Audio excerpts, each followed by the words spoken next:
Hello, everybody. This is Adele Bernard from Transition Clarity, and we're here having another authentic conversation. I'm going to ask again if you can like, subscribe, leave comments, because without you guys, we wouldn't have shows. And so I'm happy to keep this show going, and I'm excited to share all the different guests. So today, I'm happy to introduce you to Paul Kirsch.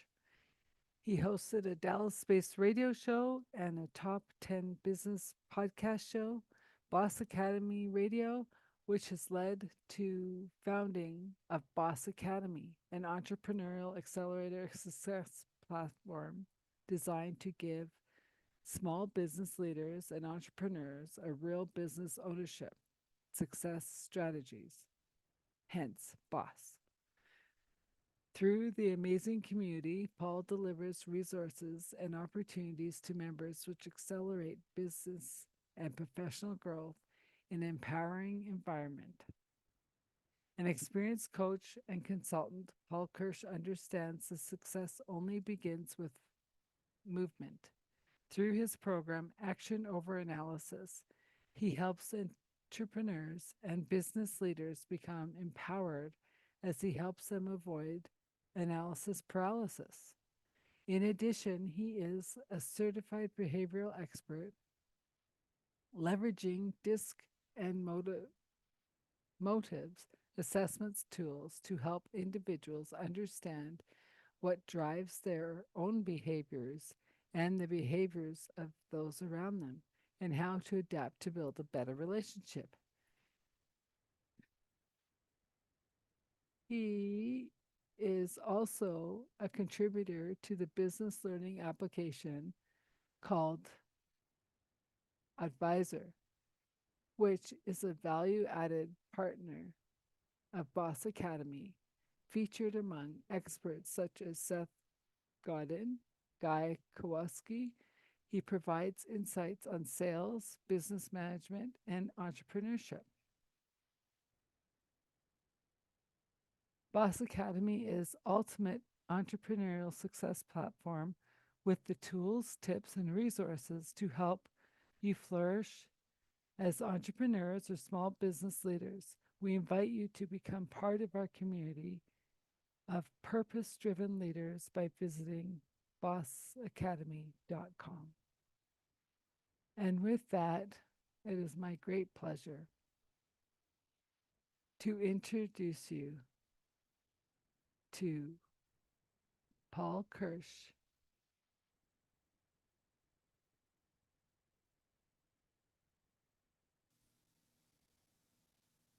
Hello, Paul. I'm glad you came to the show today. How are you? I'm doing great, Adele. Thanks for having me on. This is exciting. Yeah, I'm excited to have you because, like, this used to be your world. Now I'm playing in it. Mm. It's a fun world, so enjoy it. So, okay, so let's start with that. Like, how did Paul become Boss Academy? Like, give us some backstory. How did you become where you are today? I'll give you the really shortened version. I Okay. was there was a networking event that was taking place. It was hosted by a large web development company, which shall remain nameless. But during Q&A, I was answering a lot of the questions that the speaker was doing a horrible job of answering in a way that the audience understood. She was great. It just she was talking over their heads. And afterwards, somebody approached me and said, "Hey, I'm the general manager of a radio station in Dallas. Would you ever consider coming on one of our shows as a guest?" She goes, "We've got a lot of nationally syndicated shows, but we also have some local stuff." And I said, "Absolutely." So I gave her my card, thinking I'd never hear from her. A week later, she called me and says, "Hey, we looked you up, and after hearing you talk, we wanted to know if you would be interested in your own show." And I thought, well, that's crazy. So she offered me a drive time slot on, I think it was Monday nights. And so I started driving over to uh, between Fort Worth and Dallas and hosting this live radio show every week, and ended up being a blast. But none of my clients were local, so I ended up moving to podcasting in 2015. And in 2017, I ended up on a top 10 business podcast list. So the show in itself was successful. Boss always stood for business ownership success strategies. I was going through a divorce at the time and I wanted to focus more time on my kids, so I stopped the show. But coming through the pandemic, I really wanted to get back in a better frame of mind. And so I thought about getting back involved in a mastermind I was previously part of. And friend of mine says, Boss Academy has always been this passion project. Why don't you relaunch Boss Academy as a mastermind? And I said, yeah, I've been thinking about that. That's a great idea. And so I did. So in 2021, I launched this weekly mastermind group, and it's been going nonstop since. And today we're really impacting a lot of lives, and it's such a blessing. And having you be a part of our community is just an honor. Well, and I'm glad to have the invite because I only learned about you through Brian and Oh, Brian Gregory, yeah. yeah, and you guys have been collaborating and friends, and and I'm like, who are all these people? This is fascinating. Like, and Yeah, you're talking about Brian Gregory, the yeah, CEO of Admanity, and it's interesting. He was invited. Oh, I want to say it was like the third week of our group that we were doing these weekly calls, maybe third or fourth week, and he joined and was talking about this amazing assessment tool that he had created, and I thought, wow, this is really neat. I would like to get him more involved, and he started contributing, and then he started giving away the assessment to all of our members. And next thing you know, here we are 3 years later. I'm working with his company, helping do some marketing consultation, and he's a sponsor in Boss Academy. And it's just really amazing to yeah. see how that relationship is fostered just through that one chance meeting where he came to a meeting and liked what we did. Well, and to be honest, I have no idea how I got to you. I don't either. I don't either. I don't know, Divine but intervention, maybe. well, yeah, I don't know. It was like, okay, I'll come, and then yeah, it's been great. It's been if anyone for the people who are listening, Boss Academy is that little hub that has all the experts in that you don't know you need. That's how That's a I looked at that's it. a great way of putting it. Yeah, we Because I was like, when I first came, I'm like, I'm not saying a word. And then I came back again and I'm like, I'll just listen. And if anyone knows me, I don't do that very often. I'm a talker. But I had to feel my way into who was in that room. yeah. Yeah, and it's interesting that you say that because there are some people who are more reserved. I had this vision when I started it because I've been a part of mastermind groups with some pretty alpha people, and I expected everybody was going to be coming in sharing their problems. We'd troubleshoot, and it was going to be like this amazing place where we helped each other from that perspective. But I learned that, we have an amazing purpose driven leadership, but I learned that not everybody jumps into it feeling like they know where to start. So maybe that's on me, but also B, they want to, like you said, kind of feel it out, see who's there, and they listen. Mhm. And then when they do speak up, sometimes I find that there's some experts hidden in there that I didn't know existed because until they speak up. So I'm always respectful. If somebody doesn't seem like they want to get engaged by talking, I let them kind of sit back and be more passive. Sometimes I'll call on people. But, And it's when not you even started that, contributing, it was amazing. yeah, like it's not even that we're being passive. It's just for me, like as a person who feels energy, I had to feel what this was going to be like, and I'm like, Yeah, and the few times when I first started, like there was powerful conversations that I that's just true. wanted to learn more of who was speaking, and I was like, cool. And then as I'm getting to know people like outside of the group, like in conversation, I'm like this is like we're all coming together for a reason, and I think the reason's still forming. You could tell Yeah, me that's wrong, good. owning the group, but I'm just saying because the world is changing so much and so fast, especially this month.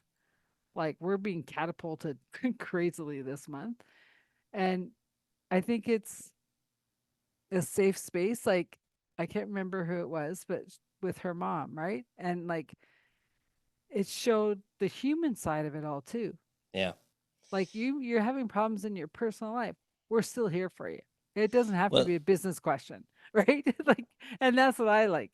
Is I don't know if you were there at the beginning of the year, but back in January, David Schneer had a tragic accident, and he was fighting tooth and nail to not end up in a wheelchair, and so he was having to go through this very dangerous surgery on his neck, and they were actually going through the front, and had to move all of his voice box and esophagus out of the way to do the surgery, which to me just sounds awful.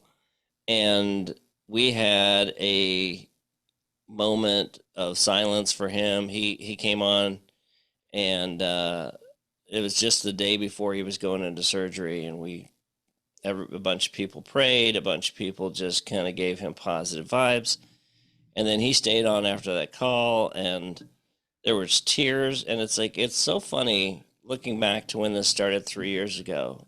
I went into it thinking I want to help myself get my business.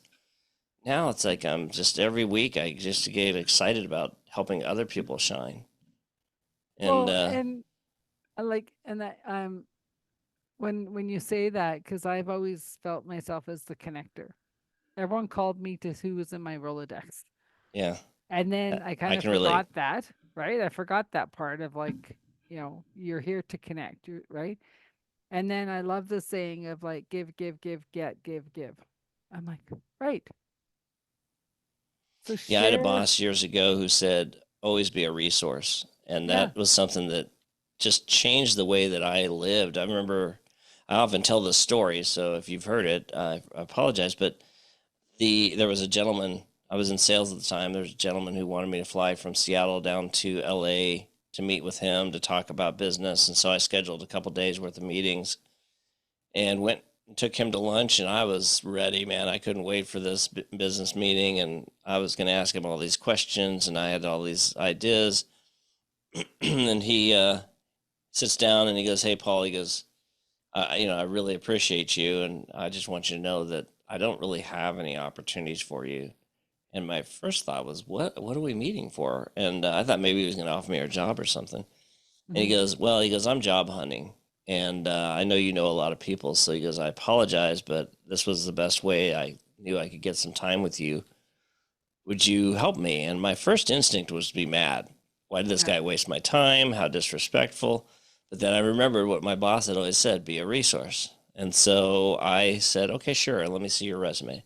I looked at it, and I remembered being kind of like a little heated at first. And I'm looking at his resume, and I'm like, oh man, I know somebody who needs him. And so after the meeting, I made a call and found out that this person that I knew was still looking for somebody. They called him, set up an interview. He interviewed for the position, got the job, ended up following me for years, sending me business, sending me opportunities. And that all happened because I chose to be a resource in that moment. And that's what you're talking about, being, Yeah. giving.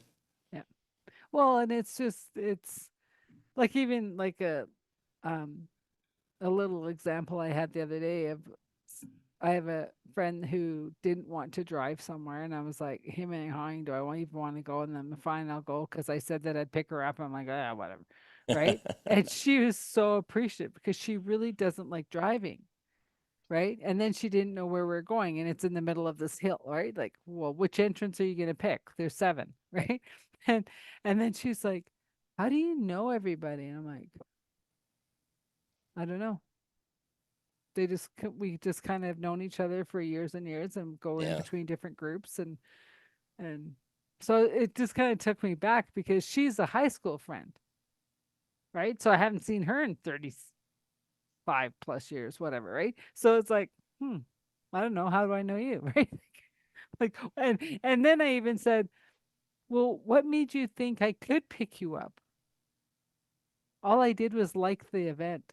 I never said I was going, but because she prompted me, can I get a ride? I'm like, all right, I'll go.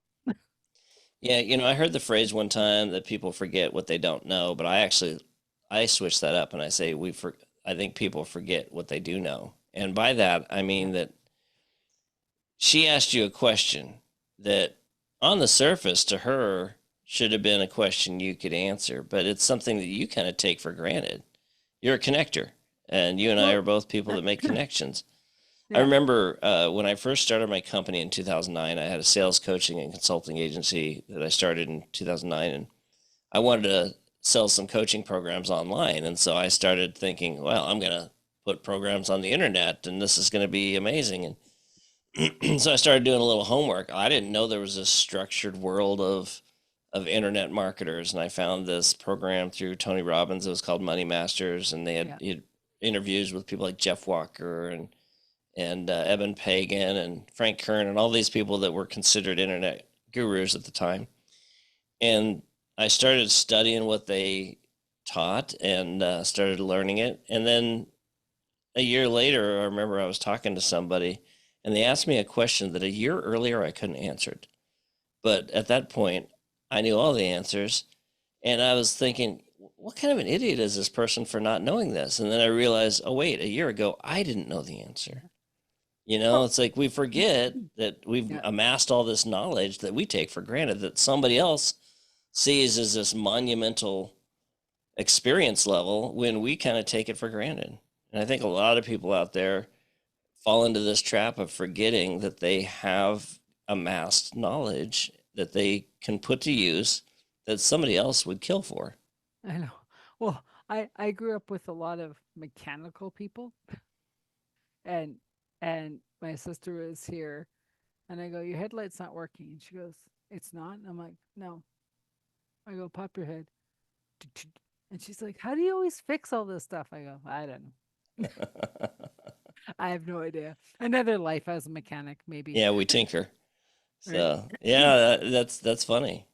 Yeah, Yeah. I was part of this mastermind group that was established through this podcasting organization I was part of, and they well, I shouldn't say mastermind group, excuse me. It was an accountability group. They would hook you up with an accountability partner, somebody who else was supposed to be at a similar level, and you had similar experience, and you were going to hold each other accountable to get tasks done. And the woman I was working with had a lot of broadcasting experience, but she'd never done any podcasting. And at the time, my show was really doing well, and I was teaching her all the nuances of setting up her show, microphone, recording, editing, and all these things. And we had been talking for a few months and on a weekly basis. And at one point, she goes, "Hey, Paul, good news! I just launched a program teaching people how to podcast." And I Let was me kind your of like, information. I'm like, what are you talking about? I said, I remember being kind of like irritated. I'm like going, how are you teaching people to podcast when I'm teaching you stuff every week? And she goes, Paul, you got to understand the people I'm working with have no experience. They've never recorded a show. They've never interviewed anybody. And so it made me realize, oh, this little light bulb popped on. I'm like going, you know what?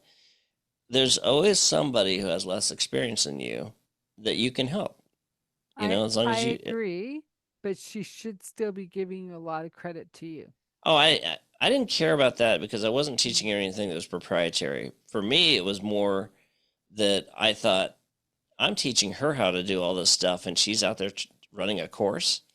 What kind of people are getting ripped off there? But then when she pointed out to me that she was working with service companies that had never done anything like this, it made so much sense to me that the experience that she was gaining from me was something that could help her help others that were Yeah. learning, that were behind her. They saw her as this established expert when she was just learning. Hmm. So I didn't care about the credit. I mean, maybe I could have been irritated by that. I was more taken aback by the fact that it's like, well, this person isn't qualified to teach anybody. Well, she was. She was qualified to teach people that knew less than her. Well, and that happened to me the other day. Like, I was on somebody's podcast and she was saying, "Oh, this is starting to be too time consuming." I go, "What are you talking about?" I said, "Zoom's making it easier than ever." And she goes, "How?" I go, "Share your screen." And I go, "Click, click, click." And I go, "Easy peasy." And she texts me like maybe 20 minutes later and she's just like, "That took 3 minutes." I go, "I know. Isn't it easy?" Like, you just got to have the right buttons clicked, because, and that's the other thing of technology, right? Is they're all trying to vie for your attention to get your money to, and they're making everything just easier and faster and free. And I'm like, why would you ever buy the platform? Like, I don't know what I'm missing in a paid platform. Yeah. I don't know, because they're making the pay, like say Chat GPT, right? I was always on the free one. Well, now they give me the four. I don't know what's above four. I'm happy to have four. Well, that's a massive change. Chat GPT versus Chat GPT-4. GPT-4 actually has web integration. So on regular Chat GPT, you couldn't just dump in a website and say, comb this website and help me develop a message for this company. Now with GPT-4, you can pull in web content, you can upload files. It's actually a massive change, Yeah. and I understand what you're saying. I think sometimes the free version of platforms is all you need. But it depends on what you're wanting to do. I can tell you that I had paid platforms when I was doing my top 10 business podcast, and I would not have had I not had certain platforms like Libsyn and some of the editing software that I used. But I'm with you. If you don't need to spend the money and there's tools out there to do it, then And I'm not saying explore like, it. you know, next year if I'm still doing the show that it's not going to be on a paid platform and it's going to be all, but Yeah. I don't know. Hey, if it's working, Like I why just change keep it? on, like I said, I wasn't doing the podcast. My guidance said you are, and I'm like, okay. Then I tried quitting it for 6, 7 months, and it's like, are you ready yet? And I'm like, I said, okay, I'll make you a deal. I never look for a guest again. Well, just to let everyone know, this is being recorded in August. It'll be out in October ish. Nice. I've never looked for another guest because that was the contract that I made with my guides. I'm never looking for another person. And now I'm like, can we tone that back a bit? Because it's like I love that I don't have to look for guests, but I also want the conversation to be relevant. Yeah, And that's it's interesting. changing so fast right now that it's like, holy, like what I was saying, what even I was saying 2 months ago, I'm not saying now. I've changed what I'm saying. So Yeah, and that's interesting because you say you're not looking for guests, but you're looking for opportunities when you talk to people, and that's brilliant. And yeah, that's what we should be doing as you're networking. If I'm talking to somebody there's a lot of times people, their first instinct is to give you a sales pitch, right? It's like, well, I want to tell you what I do. And I always want to have a get to know you call. yeah, Hopefully, no pitch. Of course, I want to tell you what I do, but I don't want to have you feel like you're being sold. Jeffrey Gitomer, who wrote the Little Book, Red Book of Selling, the Sales Bible, he's authored a lot of books, and he always says people hate to be sold, but they love to buy. And I think that's so true. And often we feel like we have to force people to want to hear our message when that's the opposite of what we need to be doing. We need to be asking questions, get them engaged, and get them interested in an experience. So, how's my life going to be richer working with you? And that's ultimately what we want. And it's hard, especially when you want revenue coming in. Your first instinct is like, well, I don't want to miss this opportunity. I'm talking to somebody. But uh, invest the time, get to know people, and you'll be amazed at what you'll uncover. Like you and I mean, we had the conversation the other day, and you asked me if I'd be on your show, and it was like, that was awesome. And you probably wouldn't have asked me had we not had that conversation. But it just well, you're on my sometimes, list. well, Brian's on that's my good. list too, but I don't know when Yeah, he might be a year from now. I don't know. But the thing is, it's like you touched on a great point because I'm having the conversation to see if we are even a match to be yeah, on the show or be a client, because I've done those clients that I take the money. Uh-uh. yeah, I have worked way too hard for every single dime of that dollar, and I'm not there anymore. yeah. It comes down to, If you're not how a do you make fit, people feel? yeah, if you're not a fit, I'll pass Yeah, you on to somebody who fit. You know, yeah. For me, if I sell somebody and it's not a fit, I don't feel right. Mm, I know there's people out there that'll take the money all day long, but I want to know that I'm serving that person. I want to know that the impact I'm making on them is going to make a difference. And if it's not, I'm probably not the right person to serve them. You want to hand me money, fine, but that's not what I want, and that's not what you want. In the end, we want to know that we're working with somebody that has our best interest at heart, who cares about our success, Mhm. and has the ability to help us be successful. And so that's really what I'm looking for when I'm talking to other people. Am I a fit for them? Am I the person who can serve them? And if so, what can we do to make things magical? And Well, that's, and for me, it's also like if I'm in the business of helping people get through the lies they've been told, the conditioning, whatever, I have to look at when am I lying to myself? If I'm saying, okay, Paul, you got to be my customer, and it's like, but he's not a fit, I'm lying to myself. So that session or that interaction is not going to work. Like my guides won't show up. Like and it's like, interesting. And then I have to peel back the onion and say, well, you're lying to yourself. He wasn't a fit. Like, why are you trying to make it a fit? yeah, And I'm like, yeah. true. But when you are a fit, holy Dinah. I Uh, remember there was a point when I invited somebody to be a part of Boss Academy that I deep down knew it was a bad fit. oh, And they were so toxic. They would get on calls, and they were a person who just kind of had a contrary view on a lot of things, and they've always had a reason to push back. And if you didn't give them the right attention, they were flaming you in the chat message privately, telling you how you had disrespected them because you didn't call on them or whatever. And this went on for a while, and I finally realized, man, I'm doing more damage to my brand, my own psyche, and quite frankly, I'm not helping them be successful. So I ended up telling them that I was going to refund them, that it didn't make sense for them to be a part of Boss Academy anymore. And that was really hard, but it was also one of the most empowering things I did, because at that point I realized, you know what? I do have the ability to control how this platform grows, who grows with it. Are they a fit? If not, then they need to go, because they're going to do more damage to myself and to others. well, and I think Gary V says that the best. Hire, but fire 10 times faster. Yeah. Like, Yeah. like it's so true. It's so true. It's so Because hard sometimes. I saw that in oil and gas all the time. Well, they got to give them the 3 months. And I'm like, why? They're not working out after 2 weeks. Well, because, Yeah. I go, whatever. It's your gut. Like, that's why they're so old and you can't get things done. And it's like, hey, right? Like, just cut your losses. It didn't work out. You It know, is hard sometimes, because, you don't want to be that person who hurts people, or sometimes you feel like you're making the decision for selfish reasons, but in the end, you're 100% right. And your brand is going to be much stronger if you actually can control the type of people that participate. And especially running a community, I've never realized how hard community managers really have it. Now, we get lumped in with networking all the time. We're not a networking group, even though networking is a part of byproduct of anything where you're mhm. getting a bunch of people together.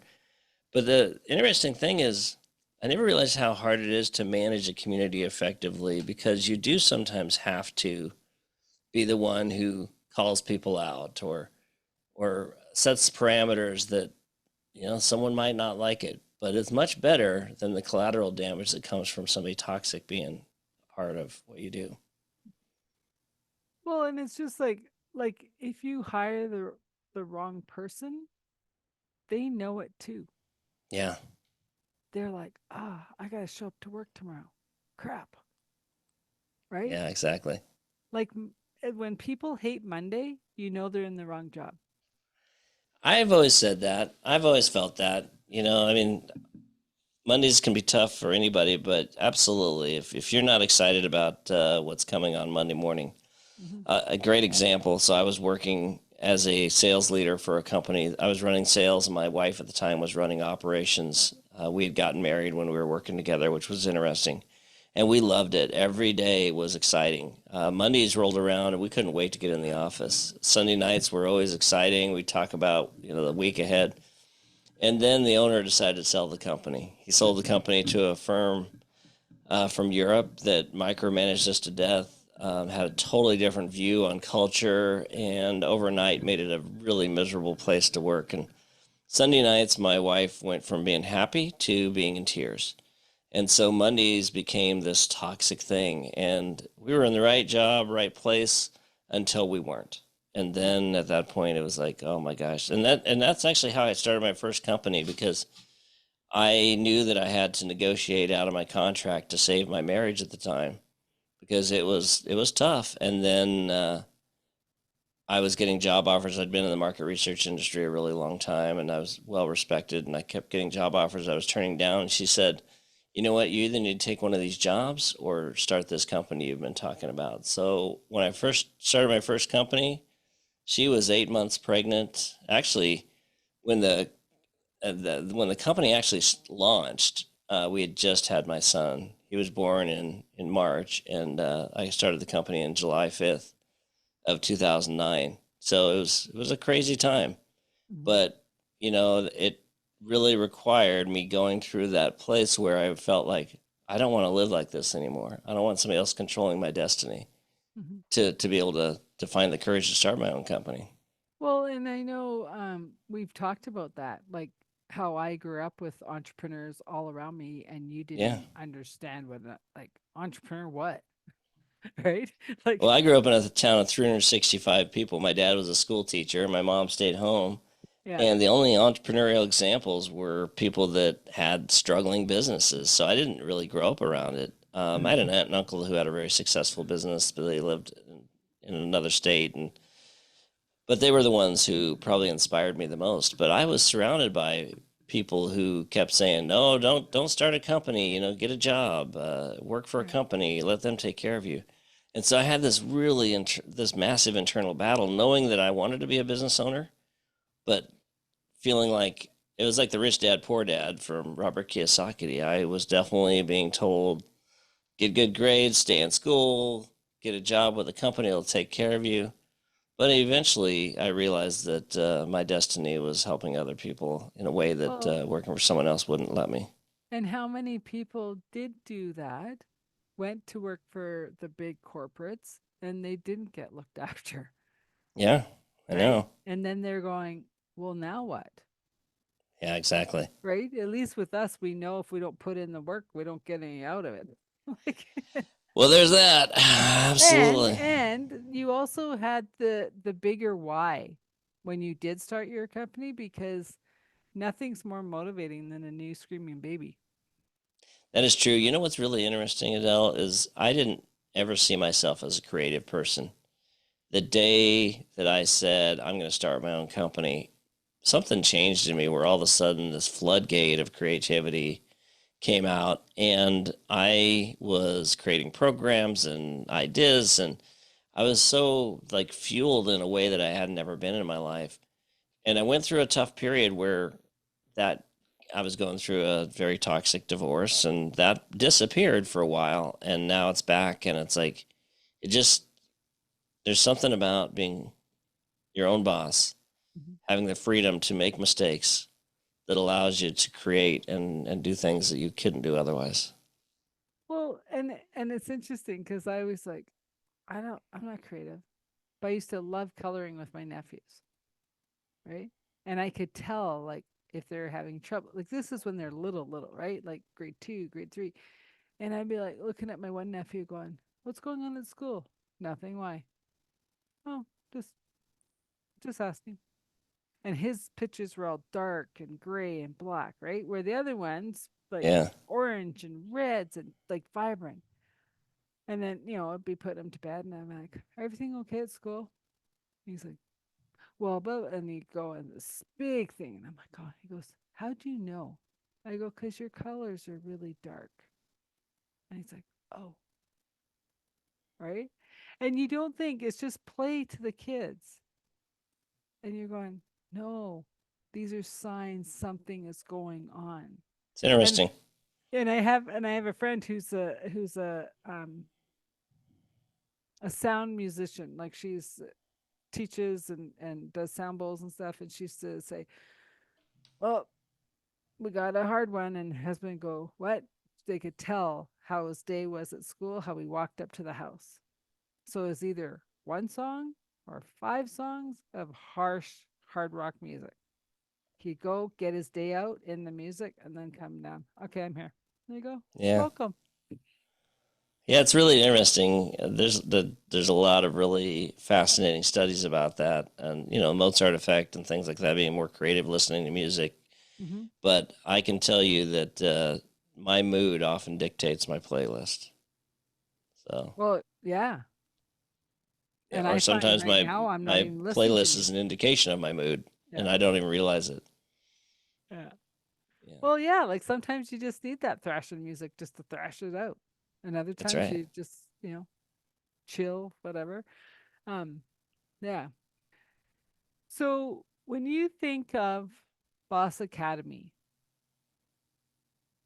where is the vision to where it goes? What's your I mean, I used obviously to you want say to I wanted to help a million entrepreneurs thrive in their business. That was such a broad definition. Today, I changed my mission. My mission always used to be business ownership, success strategies, centered around that because that's what Boss stood for. But today, the mission is simply to help entrepreneurs reach their maximum potential. I think there's so many people out there that are self-employed. They bought into this idea that entrepreneurship is the path that prevents them from having to deal with all the corporate struggles that exist out there. But entrepreneurship, to do it right, is really hard. And there's so many people trying to do it on their own. And that is something I've done. And I can tell you it's much easier when you've got people around you that want to lift you up and support you. Mhm. So my goal is to create Boss Academy into a platform that continues to help entrepreneurs that want to be a part of our program to have a place where they can collaborate, learn, and grow, and not just be supported, but support others. Mhm. It's purpose-driven leaders that really fit in well with our organization. If you're there for just yourself, I don't think you stay long. But if you Well, see that it's like I can gain something from this, I can grow from this, but you know what? I can turn around and help somebody else out. Now all of a sudden we've got something. and when you look at the leaders that either of us have followed, like they don't do it alone. Mm-mm. They have that core team that it's like, Yeah. let me bounce this idea off you. Is it stupid or is it just it's in my head it's stupid? Or is this a great idea? Should we run with it? And then you get that person that you Yeah. trust who gives you the pros and cons to say, maybe, maybe not. Like, right? And Well, but it's interesting you say that because our community is always centered around our Friday mastermind call, which is it's an amazing group of people. But now, by the time this launches, our alignable group will have grown to probably several thousand members, and we have an amazing community on Alignable that Boss Academy is on, bringing content and leadership opportunities to that audience. And the people that are a part of our core mastermind group on Fridays, mhm. many of them are going to be the content creators, the leaders, the workshop coaches that are making an impact. So you're right. I don't have to do it on my own because now I've built this core group of people that I trust. I know they're thoughtful leaders. I know they've got incredible experience. We still vet, still pick and choose who is going to contribute, but that's where we farm a lot of our speaking engagements and workshops from is our core group, and then we bring in speakers from the outside that we think are valuable. So Mhm. I don't have to do it on my own, and it's a beautiful place. Well, and it was funny because someone kind of busted me the other day when like, when you're out in the forefront of being the owner, right? And it was just like, you don't like doing your own back end. And I'm like, no, that's not my role anymore. I was the back end when I worked Yeah. corporate. I was the one holding up the matrix and like making sure everyone was getting everything done. And I'm like, yeah, like, and it was interesting because he nailed me, and I was like, oh, I gotta start putting back end time slots in my calendar. Well, so there's the philosophy of working on your business versus working in your business. Uh, and Keith Cunningham, who is a brilliant I business love coach, Keith. he's one of Tony Robbins' uh, coaches on his business mastery program out of Austin. He has a company called Keys to the Vault. Keith is brilliant. And Keith gets really irritated when people say, "Well, I'm not working in my business. I'm working on my business." He goes, "You're a damn fool if you don't work in your business as well." He says, because the people who don't work in their business lose sight of what's happening in their business. And he goes, the next thing you know, they're getting caught off guard by this and that. And I thought it was really brilliant because I think you want to get to a point where you can offload some of those things. But if you aren't overseeing it, you aren't deeply involved in what's happening, you are going to get yourself in trouble. That's why larger companies have, they have mid-level management, they have tiers of operation once they reach a certain size. There's a book called Ready, Fire, Aim, which does a brilliant job of talking about, as companies scale, why there has to be different management structures. Hmm. But when you're small, when you're a solopreneur, an entrepreneur, you darn well better be still involved in what's happening on all ends of your business, or you are going to be in trouble. Unless you've Well, got people you can trust to manage that, but they're still going to be reporting to you. I know, but I always look at it this way.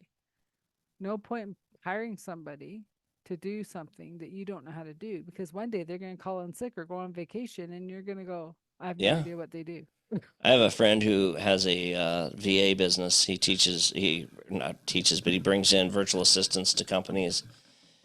And he's built an incredible brand. He built it up from nothing to, he's been offered well over, I think something like $1.6 million for a small company that is mostly virtual assistants. But he did something really smart. He built structure into every single role. He had every position, everything that was being done had to be documented so that if somebody was out, somebody else could pick up the slack. Somebody was hired, now all of a sudden we've got a playbook in terms of how we bring them on board. And it took him a while, but once he did, he has a company that's somewhat bulletproof, and I think it's scaled much larger than even where he was offered the 1.6 about a year ago. And a lot of that has happened because he has built this company up with a really solid structure when it was just him running everything, and then he started bringing other people. Now today he's got a very scalable business. Yeah. Well, and when I work corporate, that like I always did projects. I didn't commit to full time anywhere. And so every time I left a project, they had a binder, binder.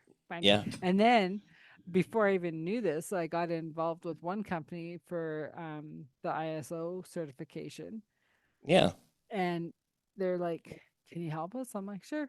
Right. So I committed, and um, the vice president of the parent company said, no pressure, but this is our last and final shot. I'm like, I go, are you trying to make me laugh? Or like, I said, what do you mean no pressure? He goes, well, the parent company got it, but the manufacturing company keeps failing. And this is their last shot. And I'm like, okay, no pressure. yeah. No pressure at all. Yeah, but we got it. That's Because I good. ran around and talked to every manager going, okay, what do you do? What? And they go, I don't know. And I go, figure it out. I need every single last detail. So if you don't show up to work tomorrow, any person can come off the floor and do your job. And they're just like, you could see the steam coming out, right? Going, I don't know. I just do my job. Yeah. But Yeah, it was an eye opener because I was doing that without even knowing it. That I just, this is how you onboard, this is how you do this is right. And whether it's the entrepreneur in me, I don't know. But now, like I said, I flip to the front, the owner, I'm forgetting about, well, the binder still has to be built. Well, I'll get to it sometime. yeah. Systemization of businesses is underrated. And Oh, big even time. when I had my podcast, so I was doing editing. You said you don't really edit, Yeah. which is fine. But I had a system when I had a professional editor working with me. I always wanted to make sure that I was passing off something they could use. So I was recorded on two separate channels. So my voice was on one, the guest was on another, so that they could be edited separately. So there's any crosstalk. But I had a checklist every time I would record that even the simplest little things like make sure the soundboard's on or make sure this is on because it took all the stress out of the whole process. And it's like every episode I knew if I did these 5 things, 6 things, that the show was going to be recorded seamlessly. And it was. And it's like every episode turned out really having great sound because we were able to make sure that up front everything was just checked off the list. And when I didn't have that system in place, things fell through the cracks. So it's like it's a simple thing. But even just putting checklists in place can make your life easier. Well, and that was one of the things for me because well, it's not that I won't edit. I just haven't figured out how to. So it's on the list one day. I was like, well, how do I do this? Because I don't want to talk with you on. And then I said, well, I'm going to try. So I did the preload.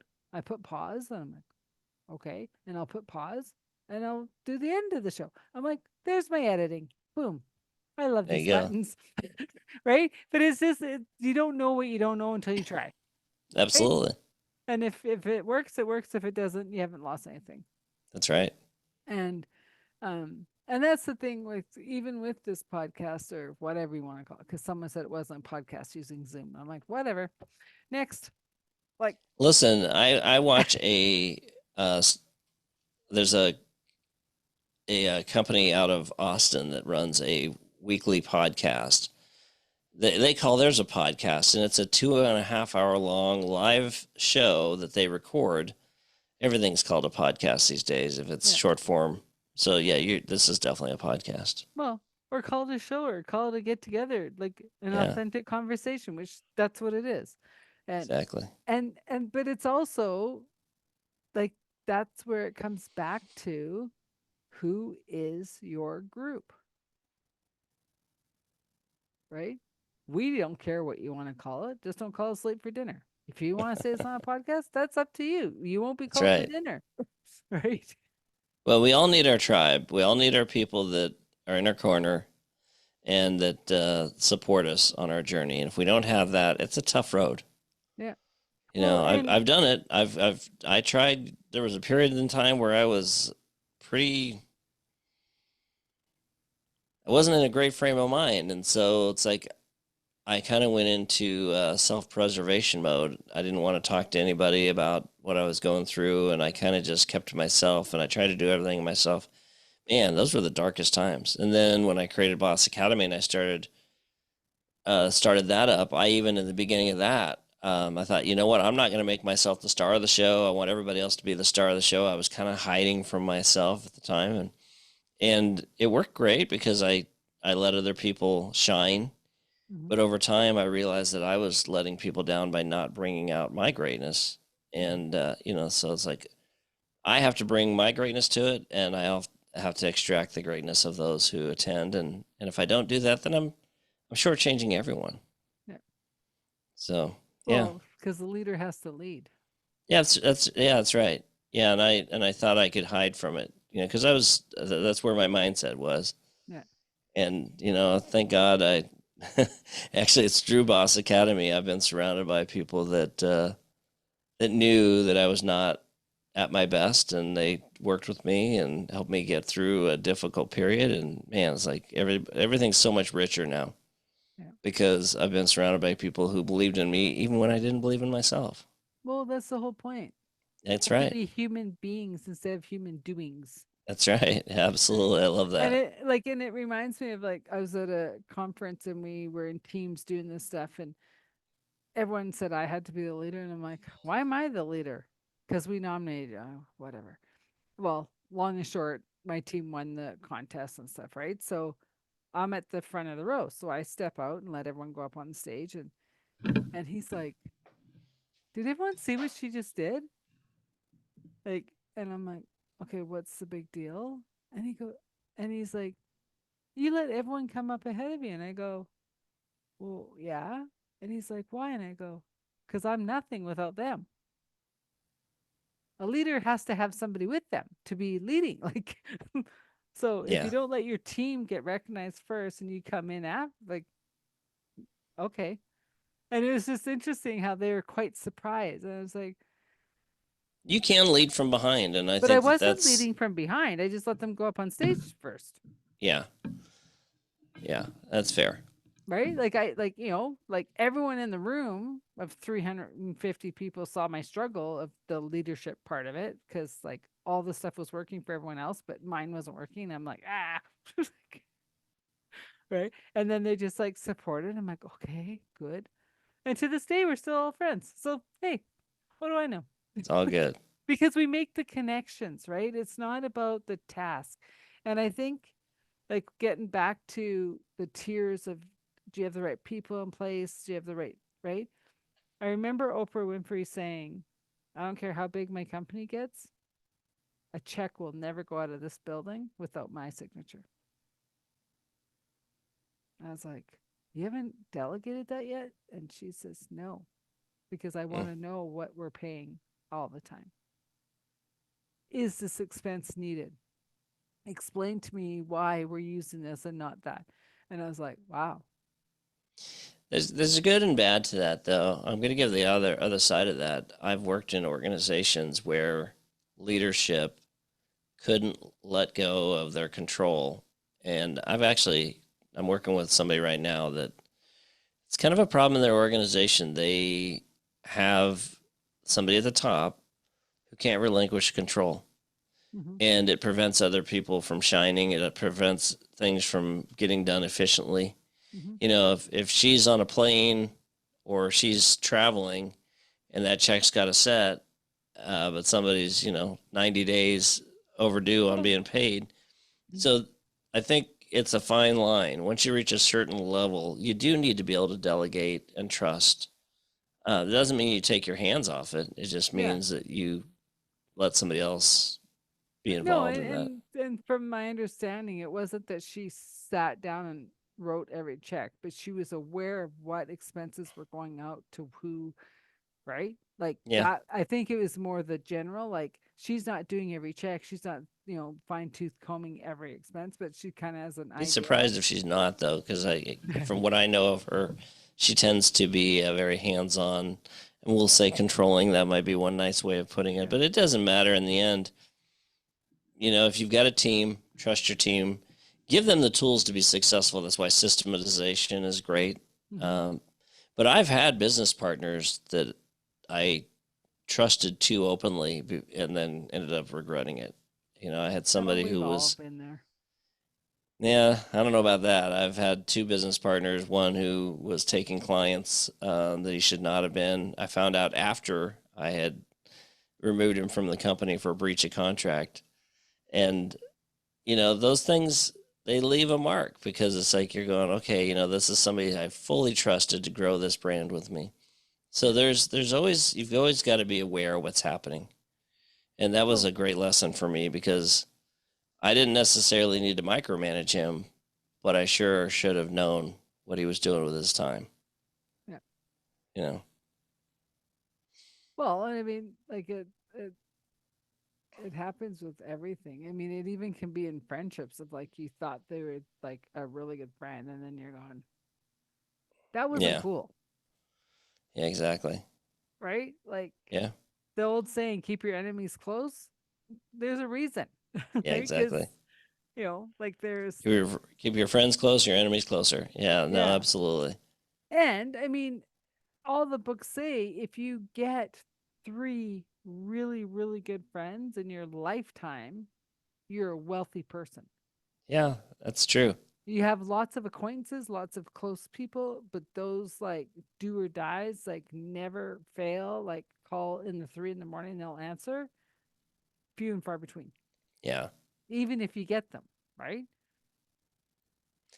That's right. So, That's right. and so that's what I like about like bringing it back to boss is that just the conversations I've had, just the conversations I've been um, privileged to be part of, even if I'm not talking, I'm just listening. I'm like, we have that. We're building that. Yeah. And that doesn't mean that everybody gets along with everybody like perfectly, but it's like you can see this shifting, you can see this swing, you can, Yeah, I'll give a great example. There's a woman in our group that's an incredible leader. She works with very large companies. Boss Academy is not her core audience. she could bring all the training in the world to what we do, and it wouldn't help her grow her business. However, she still wants to support us by bringing her training and coaching, because she tells me all the time, she goes, everything you do to sacrifice for us, I want to help you. But it's not just me, because I know there's other people in there that she's connected with that have helped her from an emotional standpoint or from an advice standpoint. And so there's this sense of loyalty where she wants to help us grow, even though we're not her prospect. We're not a client that would ever work with her, because she just works with very large Fortune 500 and Fortune 1000 companies. And I think that speaks volumes to the fact that she doesn't need there to she doesn't need to be a part of this to make money. She needs to be a part of this because she loves the camaraderie, the community, and the collaboration that Well, and comes it's from it. also finding your home, your safe home to be, Mm-hmm. to let That's right. all of that down so you can be that person up there. Yeah. She's dealing with, an ill family member, and she lost her father, and all these people that have, she's been facing all these struggles in her life, and the people that reached out and showed the most caring were people from our community. And it's like, that's what you want. Yeah. Yeah. Well, and just think about the person who had the surgery, right? Oh, David. Yeah. Right? Like his story is his story, and he's gonna do end up where he ends up.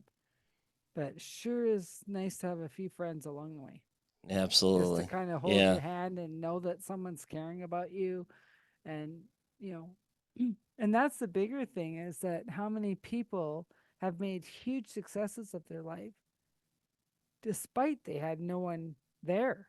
Like every Yeah. turn they're getting pushed down. Every turn, like, what are you doing? Every turn, you can't do that. And you're going, and yet your blueprint said you were going to be here, Yeah. even though your David's a great foundation example. was sucks. David's another example of somebody that his client base is much larger than our membership. And, but yet he stepped up and wanted to be a sponsor. And I was kind of blown away at that gesture, because I'm like, well, this isn't, you're not necessarily going to get a lot of clients from this. But he wanted to support this because he saw what we were doing to help others.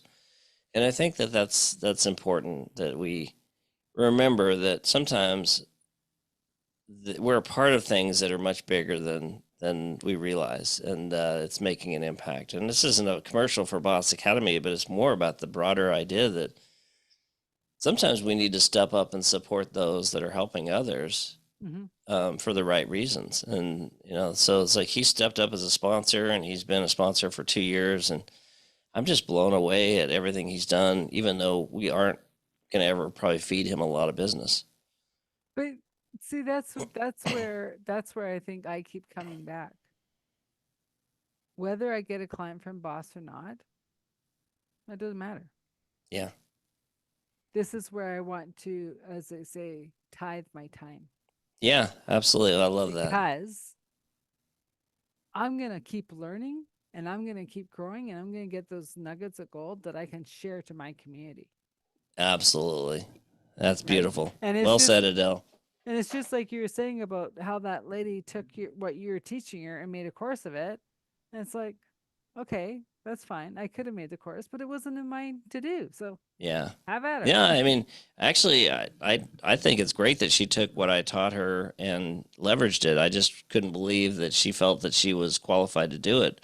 And then when she pointed out to me that she's way more qualified than the people that are teaching it, that are learning from her, I was like, oh man, the little light bulb clicked. I'm like, that's the secret right there. Because there are some people out there who say, you shouldn't be a coach unless you have done this, this, and this. And, it's like you've, helped somebody make $10 million or whatever. Well, sometimes people that are coaching people that are not where they are.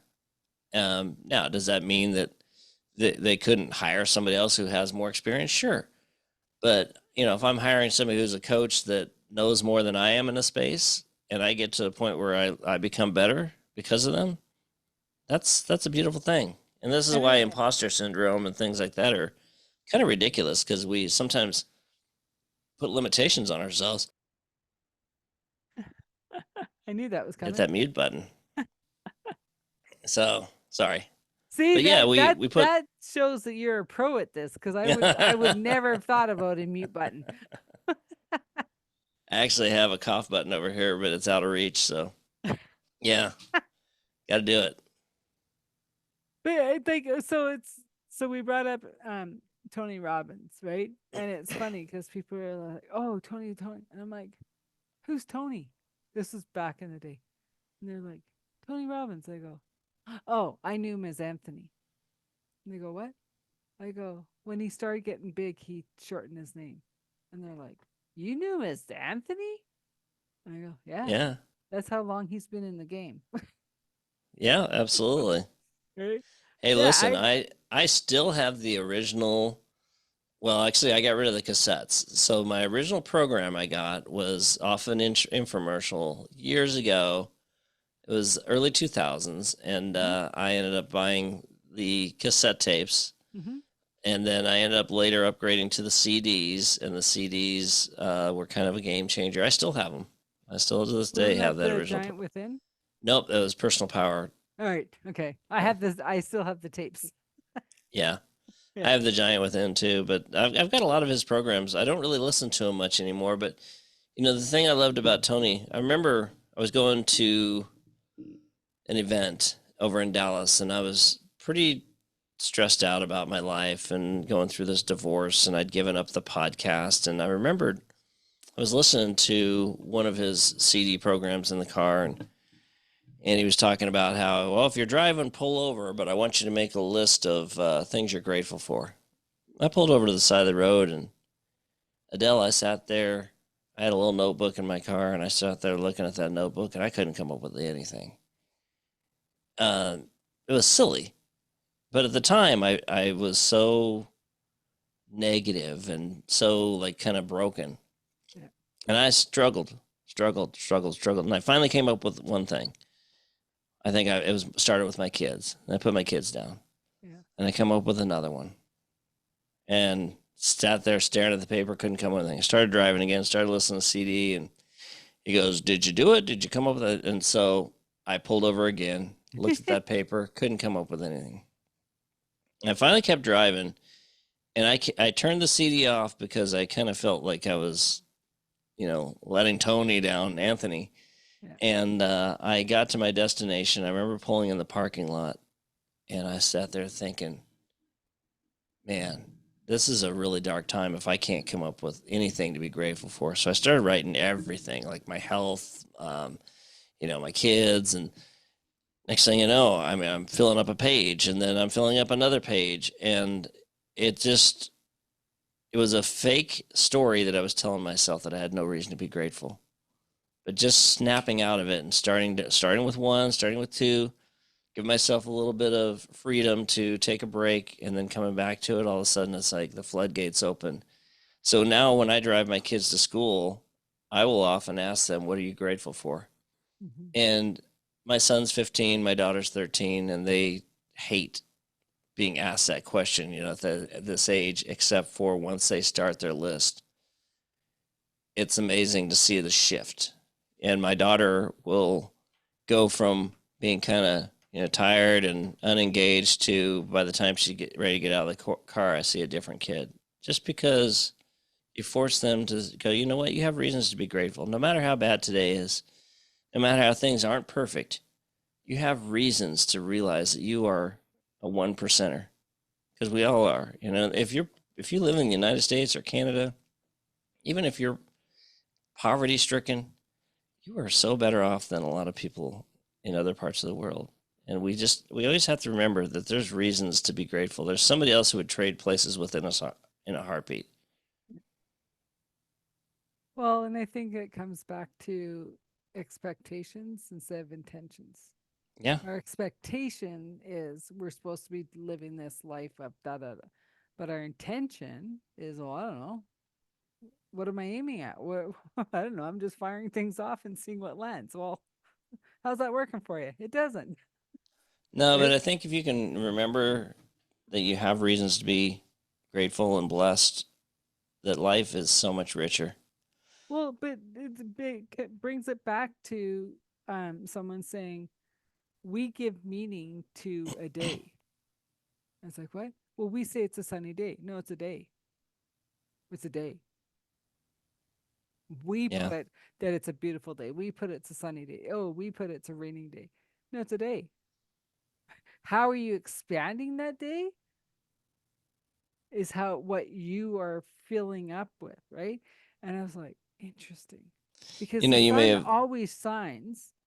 It depends on, are you seeing the sun or you're not seeing the sun?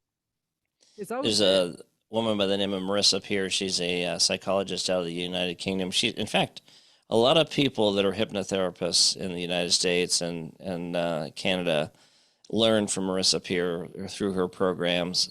She has made a massive impact on a lot of people that are in that space. But I saw her do a TED Talk years ago, and actually, this was when Boss Academy Radio was still up. It was still a podcast, and I saw this TED Talk, and she did this demonstration on stage where you may have seen this exercise, but it's one of my favorites.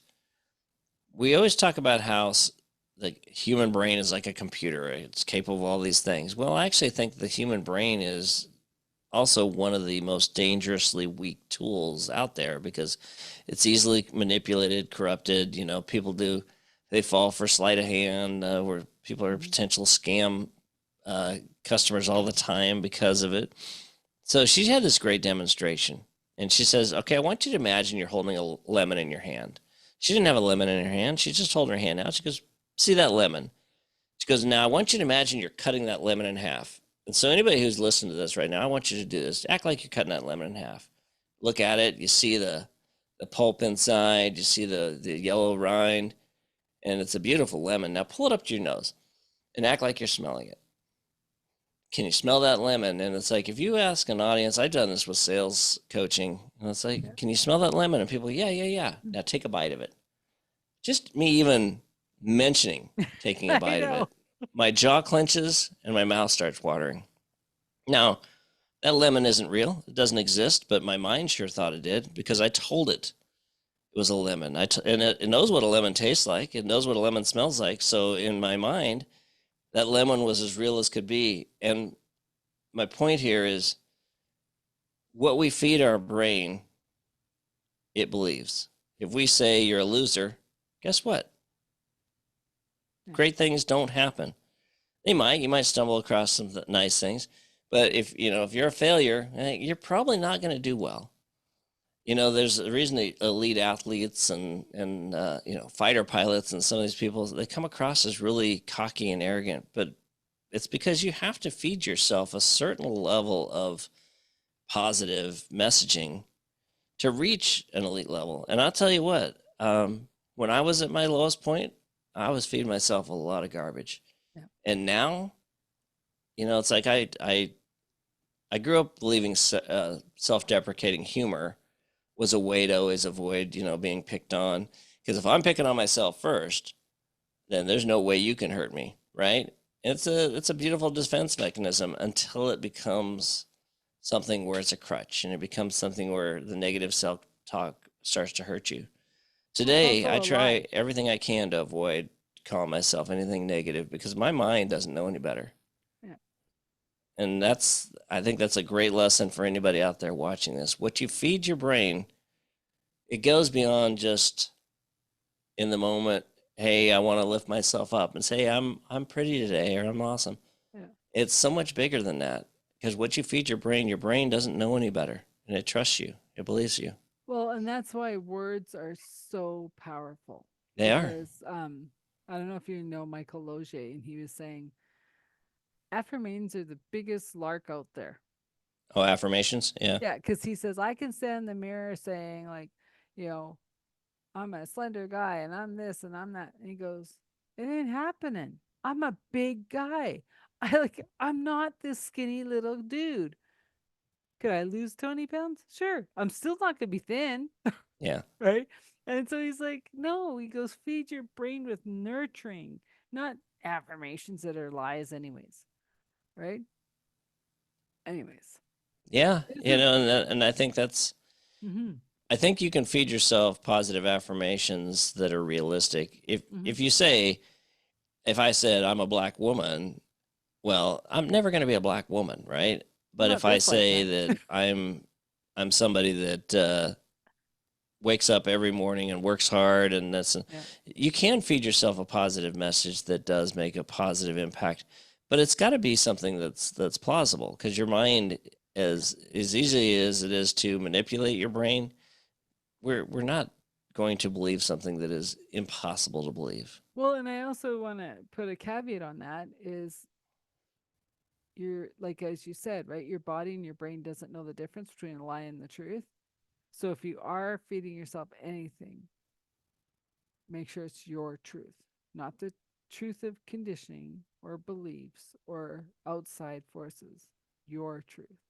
Yeah, So this has yeah, been absolutely. fabulous. How would you want what last minute or little nugget of gold do you want to leave the audience with other than join Boss Academy? Well, of course, join Boss Academy. I mentioned it earlier, but it's something that's been coming up a lot lately. This idea of being a resource and making an impact on others. They say that if you're on an airplane and there's a problem, put your oxygen mask on first before you put other people's on. And I truly believe that. However, I think that if we really want to be successful, I have a philosophy when it comes to selling that our job is to get the other person talking, get them engaged, get them interested in what we do. There's a couple ways to do that. Primal in nature, tell good stories, ask Mm-hmm. good questions, and if you're interested, I've got a free download for four Yep. question types. I'm happy to share with your audience. But the other thing is be a resource, be selfless. Be somebody that is willing to help somebody else out, even if you're not necessarily going to immediately benefit from it. Because I will tell you that the times I've served the most are the times that it comes back and pays off tenfold. That's amazing. Thanks, Adele. I Thank you for really being enjoyed on this this. show. Once again, Adele Bernard from Transition Clarity. Our guest today is Paul Kirch from Boss Academy. And I'm going to say it again. Please like, subscribe, and share it with your friends. And we will talk to you soon. Thanks, Adele. Wow, what a fabulous conversation with Paul Kirsch. Check out the notes. We'll have all his detailed information, how to connect with him, all the Boss Academy. He also has that free offer of, the 4 steps to sales. And I think we touched on a lot of topics. Um, and mostly it's about the connection. Make the connection. The sales will come. Be in the networking group, even if it's not networking, for the camaraderie, for the nuggets of gold as an entrepreneur that you might be needing for your next call or for your next opportunity.